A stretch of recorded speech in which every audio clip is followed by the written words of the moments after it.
As of today, it has been 2 weeks exactly since Demon Slayer The Hinokami Chronicles was released. I have played a lot of games. I have won very few of those games, but I've had a great time playing through The Hinokami Chronicles, either the story mode or playing online ranked, as infuriating as it is. It's been a lot of fun. It's my first arena fighter that I've really gotten into. I was never really big on the storm games, so playing Demon Slayer The Hinokami Chronicles has been my first experience with this type of game. I have played every single one of the characters for about 2 weeks now, using all sorts of different combos of different characters, and I think that today I have a tier list ready for you guys on who is the best character to use and who is the worst character, in my professional opinion. If you're not already, go ahead and subscribe. Without further ado, let's get into our tier list ranking of different Demon Slayer The Hinokami Chronicles characters. All right, so here are all of our characters on this tier list that I found on Tier Maker. We do have the 2 demons that are confirmed to come in the first DLC that we have on this list as well. Now, I'm going to talk about these characters first. I think from what we've seen, I'm comfortable with ranking my first impressions at least. And to put it very simply, I think these characters are going to be really, really cool to use. First thing with Rui, if you've looked at his moveset, I think it's the best of the 2 demons that we're going to be getting. He reminds me a lot of like a Giyu in terms of gameplay style. And I know that when the DLC drops, he's probably going to be the first demon I use for a while. Akaza is really cool as well, but I see some flaws within his gameplay. So I don't think I'm going to rank him as high as I do Rui, but to start off, I think Rui's probably going to go at an S tier as a character. I think of all the demons that we're initially going to have, Rui probably will be the best. Again, we don't have him out yet. This is only speculation. I can only speak on what I think with these first 2. Akaza after that will probably go to an A. We've already seen a ton of early stuff with his movesets. We even have him being modded into the current version of the game right now. Like, people can't wait a couple more months or weeks. But from what I can see, he's got a very flashy moveset, and don't get me wrong, you can probably be good with this character as well, but I don't think he stands out to me as much as Rui does. So for that reason, I'm gonna put him at A. Now, let's go from the top to bottom for the rest of these. Giyu is one that I slammed initially because I didn't really know how to use him. If you guys saw Jack the Boss's video where we ranked the characters upon the first like 2 or 3 days of the game being out, my list is going to be a little bit different because I put Giyu a bit lower than I think he deserved to be. I wouldn't put him at B. I'm going to put him at A and then like school him at B.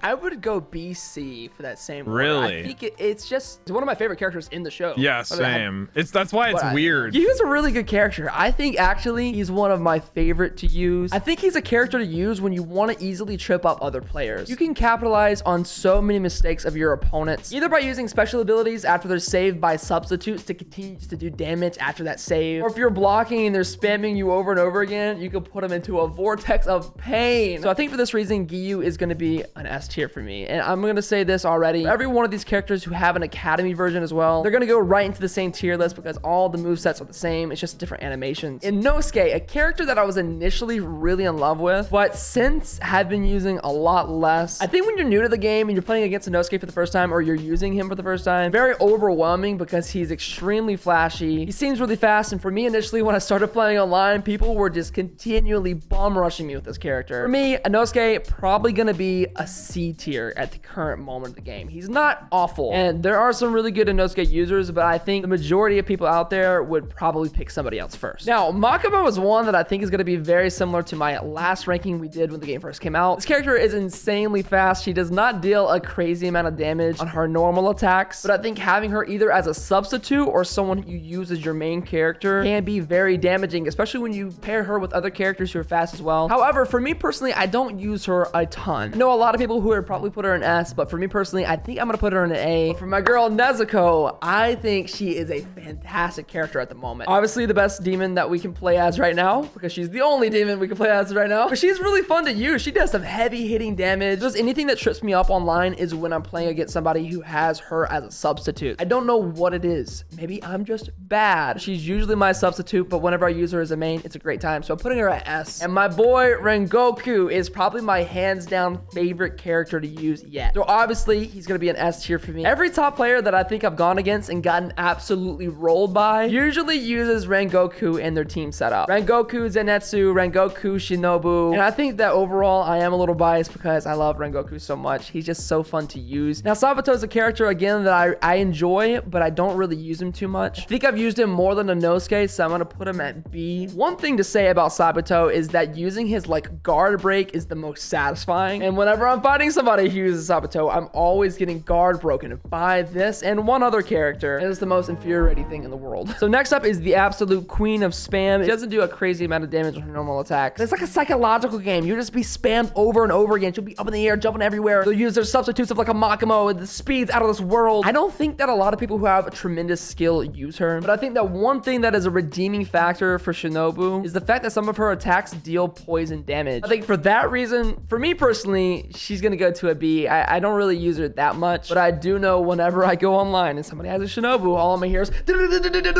sick of it. So up next, we have the original Tanjiro, and I think this character is something that you can stick by and be okay with. I think it's a reliable character, probably one of the most well-balanced in the game. Also really good to continue attacks off of substitution using that water wheel to get right over to where your opponent is. For me, the water using Tanjiro is definitely an A tier character. Urokodaki. It's come to my attention recently that this character is kind of broken, at least against bad players like me. Urokodaki has the ability to lay down traps. He's the only character I believe that can do that. Put 3 down at a time, and if you run into these, you are screwed. He can make it extremely hard to navigate a battlefield, and he has pretty much all the same movesets that characters like Tanjiro and Giyu have. I think he is hands down the most underrated character on this list. He's gonna go to an S tier as well. Now, the next one was very conflicting. I think this is probably gonna be one that has a lot of argument that could be made either way for him. Zenitsu is hands down one of the best characters in the game, but he's extremely hard to use if you're not familiar with this type of game. It took me a while to get used to his moveset and how they exactly use him in comparison to other characters. And I think if you're not a very, very good player, it's probably a waste of time to try to use this character. If you're a button master like me, you're probably gonna want to use Rengoku or something like that. Another important part of using this character is having a good substitute. So for that reason, he's gonna go to A tier just because he's not as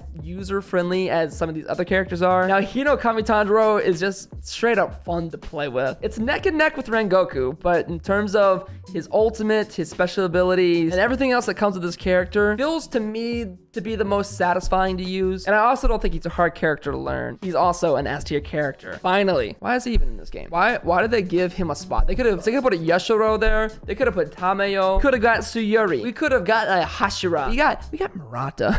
I don't think Murata's a character I've used more than like 3 times. I'm not saying he's terrible. He has a very similar moveset to Water Tanjiro and Giyu and Urokodaki, but he's very wimpy, and I never see anybody use him online. That's currently where I sit with everything, all my S all the way to D tier characters. Let me know how I did in the comment section down below. I just kind of wanted to update you guys with my thoughts so far 2 weeks into playing the game. I'll leave the tier list in the description down below if you want to make one yourself and tweet it at me. We can compare notes and I can tell you why you're wrong. And let me know if you're enjoying Demon Slayer, the Hinokami Chronicles in the comments below. And if you enjoyed everything as much as I did, go ahead and drop a sub like. That is a subscribe, a like, and a comment. And I'll see you in the next video. Don't forget, I'm a Demon Slayer too! I've got this! Yeah, I've got this!